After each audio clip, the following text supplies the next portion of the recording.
বিসমিল্লাহির রহমানির রহিম। প্রিয় দেশবাসী, আসসালামু আলাইকুম। শুরুতেই মহান আল্লাহর দরবারে শুকরিয়া আদায় করছি। হাজারো শহীদের প্রাণের বিনিময়ে আমরা দেশ এবং জনগণের স্বাধীনতা, সার্বভৌমত্ব রক্ষা করতে পেরেছি। তাবেদার মুক্ত বাংলাদেশে জনগণের ভোটে জনগণের কাছে জবাবদিহিমূলক একটি নতুন সরকার যাত্রা শুরু করেছে।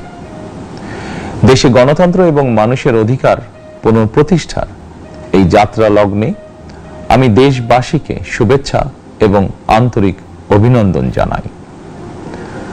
স্বাধীনতা প্রিয়, গণতান্ত্রিক আমি প্রিয়।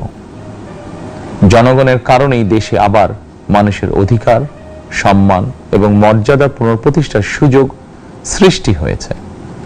আমি দেশবাসীর উদ্দেশ্যে একটি বার্তা দিয়ে বলতে চাই, মুসলমান, হিন্দু, বৌদ্ধ, খ্রিস্টান তথা দল, মত, ধর্ম, বর্ণ নির্বিশেষে পাহাড়ে কিংবা সমতলে বসবাসকারী এই দেশ আমাদের সবার।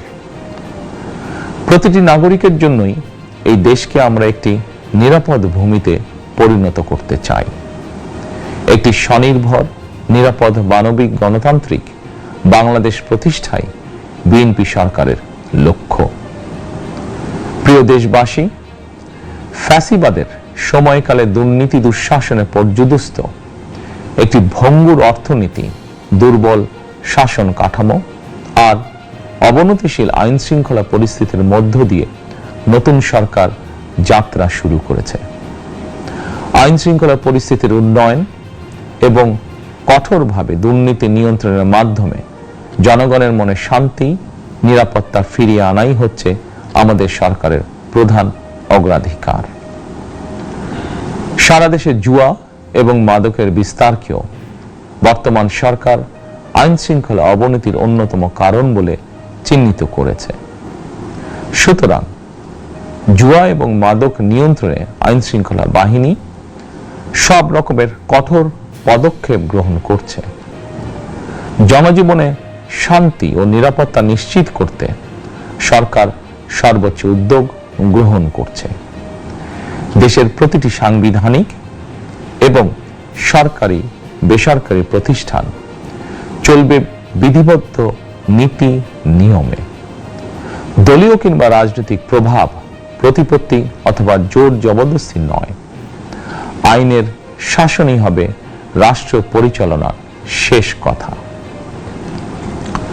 প্রিয় দেশবাসী, আগামীকাল থেকে সারা দেশে শুরু হতে যাচ্ছে পবিত্র মাহে রমাদান। আমি দেশবাসীকে পবিত্র মাহে রমাদানের শুভেচ্ছা জানাই। রমাদান আত্মশুদ্ধির মাস। আমরা যদি আত্মশুদ্ধি শব্দটির মর্মার্থ উপলব্ধি করি, তাহলে এই মাসে মানুষের ভোগান্তি বাড়ার কথা নয়। যদিও আমাদের অনেকের মধ্যেই এই মাসটিকে ঘিরে ব্যবসায় অধিক মুনাফা লাভের প্রবণতা লক্ষণীয়। আপনাদের প্রতি আমার বিনীত আহ্বান, রমাদানের পবিত্রতা রক্ষার্থে এই মাসটিকে আপনারা ব্যবসা মুনাফা লাভের মাস হিসাবে পরিগণিত করবেন না। দ্রব্যমূল্য যাতে সাধারণ মানুষের নাগালের বাইরে না যায়, এ ব্যাপারে ব্যবসায়ীরা দয়া করে সতর্ক থাকবেন। হাজারো প্রাণের বিনিময়ে একটি মাফিয়া সিন্ডিকেটের পতন ঘটিয়ে রাষ্ট্র এবং সরকারের জনগণের অধিকার প্রতিষ্ঠার অঙ্গীকার নিয়েই আমরা রাষ্ট্র পরিচালনার দায়িত্ব গ্রহণ করেছি। বিএনপি সরকার সকল ক্ষেত্রে অনাচার, অনিয়মের সকল সিন্ডিকেট ভেঙে দিতে বদ্ধপরিকর ইনশাআল্লাহ। ক্ষুদ্র, মাঝারি কিংবা ছোট বড় সকল ব্যবসায়ীদের প্রতি বর্তমান সরকারের দৃষ্টিভঙ্গি সহজ এবং স্পষ্ট। বর্তমান সরকার ব্যবসায়ী এবং ক্রেতা সাধারণ উভয় স্বার্থ রক্ষা করে প্রয়োজনীয় পদক্ষেপ গ্রহণ করতে চায়। সুতরাং সরকারের পক্ষ থেকে কি ধরনের উদ্যোগ গ্রহণ করলে বাজার পরিস্থিতি নিয়ন্ত্রণে থাকবে কিংবা ক্রেতা বিক্রেতা উভয়েরই স্বার্থ রক্ষা হবে, এ ব্যাপারে আপনাদের যে কোনো ধরনের পরামর্শ কিংবা অভিযোগ শুনতে সরকার প্রস্তুত।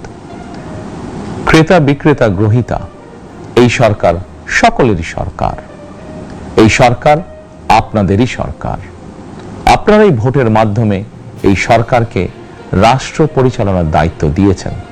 আপনারাই এই সরকারের শক্তি।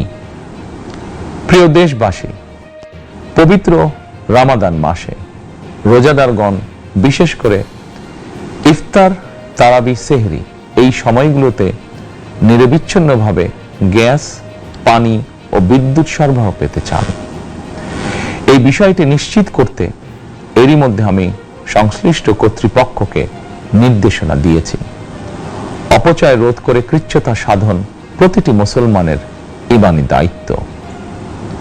অফিস আদালতে বিনা প্রয়োজনে কিংবা প্রয়োজনের অতিরিক্ত গ্যাস, বিদ্যুৎ, পানি খরচের ব্যাপারে সচেতনতা অবলম্বন করাও ইবাদতেরই অংশ বলেই আমি মনে করি।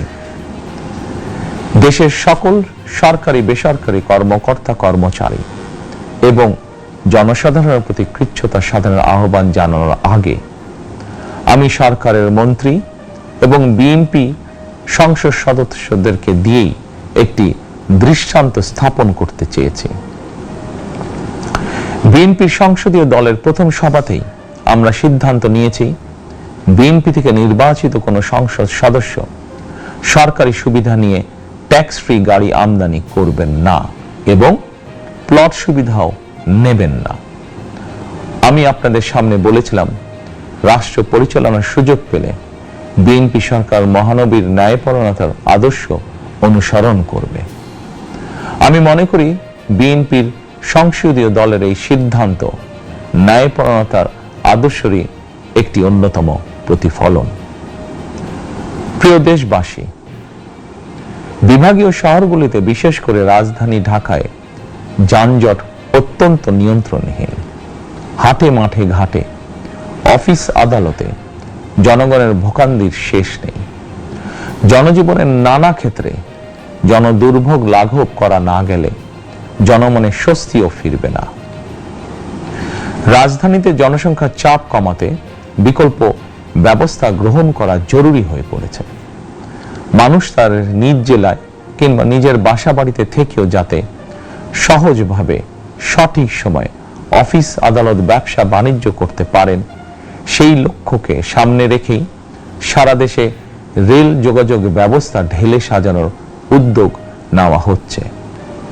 এই পরিকল্পনার অংশ হিসাবে প্রথমেই রেল, নৌ, সড়ক এবং সেতু মন্ত্রণালয়ের কার্যক্রম পুনর্বিন্যাস ও সমন্বয় করা হচ্ছে।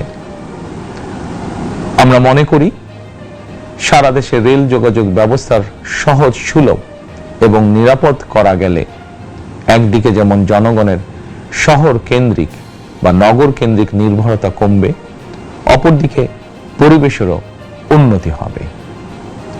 প্রিয় দেশবাসী, আমাদের চারপাশে সমস্যার শেষ নেই, তবে সমস্যার পাশাপাশি সম্ভাবনাও কিন্তু কম নয়। আমাদের বৃহৎ জনগোষ্ঠীকে যদি আমরা দক্ষ জনশক্তিতে রূপান্তরিত করতে পারি, তাহলে এই জনসংখ্যাই হবে আমাদের জনসম্পদ। আমরা নিজেদেরকে দক্ষ করে গড়ে তুলতে পারলে শুধু বাংলাদেশই নয়, বিশ্ব বাজারও আমাদের জন্য উন্মুক্ত। তথ্য প্রযুক্তির সিঁড়ি বেয়ে বিশ্ব এখন কৃত্রিম বুদ্ধিমত্তার যুগে প্রবেশ করেছে।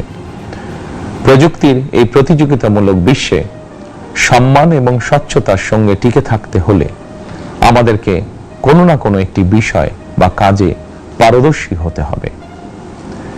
দেশের কোটি কোটি শিক্ষার্থী এবং তরুণ যুবশক্তির উদ্দেশ্যে বলতে চাই, মেধায়, জ্ঞানে, বিজ্ঞানে নিজেদেরকে যোগ্য করে গড়ে তোলার জন্য যত রকমের সহযোগিতা দেওয়া যায়, সব রকমের সহযোগিতা দিতে বর্তমান সরকার প্রস্তুত। কর্মসংস্থান এবং কর্ম পরিবেশ নিশ্চিত করার সুনির্দিষ্ট অঙ্গীকার নিয়ে বর্তমান সরকার যাত্রা শুরু করেছে। প্রিয় দেশবাসী, দীর্ঘ 18 বছর পর দেশে ফিরে গত বছর 25শে ডিসেম্বর আমি বলেছিলাম, দেশ এবং জনগণের জন্য আই হ্যাভ এ প্ল্যান। 12ই ফেব্রুয়ারি জাতীয় নির্বাচনের আগে দেশের বিভিন্ন স্থানে ঘুরে আমার প্ল্যান, পরিকল্পনার অনেক কিছু আমি আপনাদের সামনে তুলে ধরেছিলাম। আপনারা স্বাধীনতার ঘোষকের প্রতিষ্ঠিত দল বিএনপিকে ভোট দিয়ে রাষ্ট্র পরিচালনার দায়িত্ব দিয়েছেন, সকল পরিকল্পনা বাস্তবায়নের সুযোগ দিয়েছেন। এখন এই সুযোগকে কাজে লাগিয়ে সকল অঙ্গীকার পূরণ করার দায়িত্ব বিএনপি সরকারের। আমরা আমাদের পরিকল্পনা এবং প্রতিশ্রুতি বাস্তবায়নের কাজ শুরু করে দিয়েছি ইনশাআল্লাহ।